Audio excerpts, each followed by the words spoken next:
nothing's better than digging a few new potatoes and a few peas and beans and a nice bit of lamb. What better could you have? Oh, I love it. Yeah, no, I feel very starved if I haven't had my fingers in the earth for a couple of days. There's just so much to it. It's being able to be sort of in the country, in the middle of the city. It's a beautiful place to be. Potatoes taste awesome, and the most amazing thing about an allotment is when you grow sweet corn, you cut it and you cook it within minutes, and it's really, really sweet. Sweet corn is called sweet corn because it is actually sweet.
Hopefully he's got gloves on.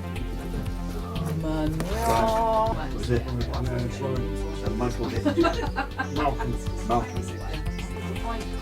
They grow about that big. Wow. That's another one, but I don't know. I don't specifically.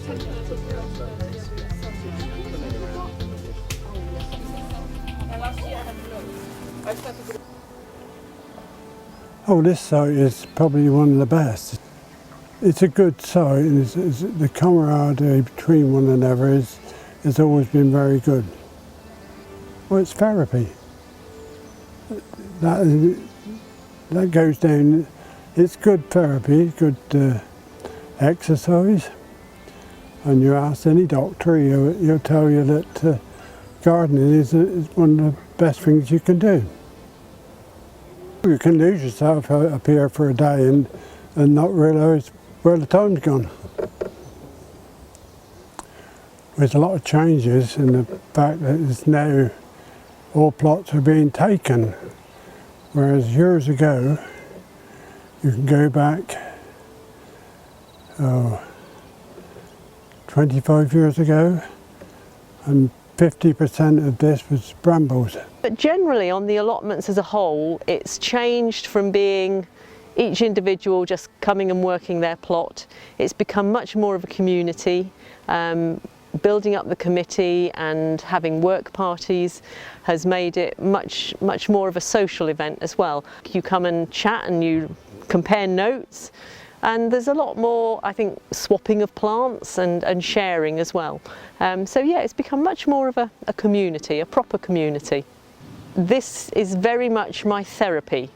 Whether there are other people to chat to or whether it's just me up here, I find I can just lose myself in just digging. It's some physical exercise after being sat at a desk and a computer all day.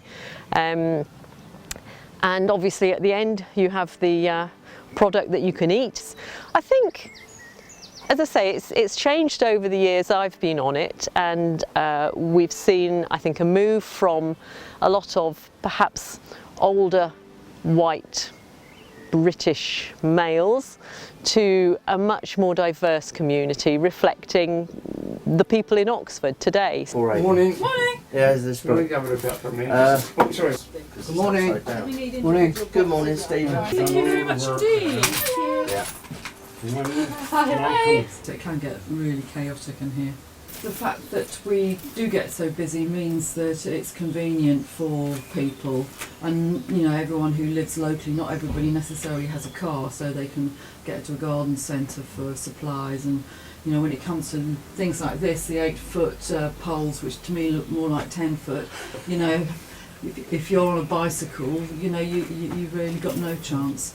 So it's also a place where people just bump into each other and meet, and because although you're working on the allotment, quite often you're working by yourself, and so it has that little social aspect. Yeah.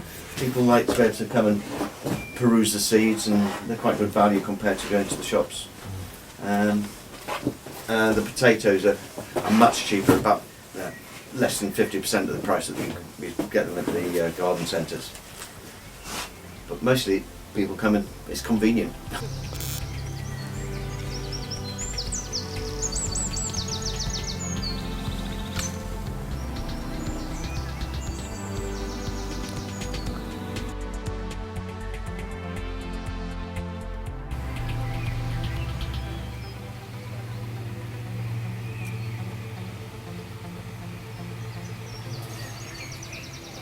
I hope it will still be here in 100 years' time.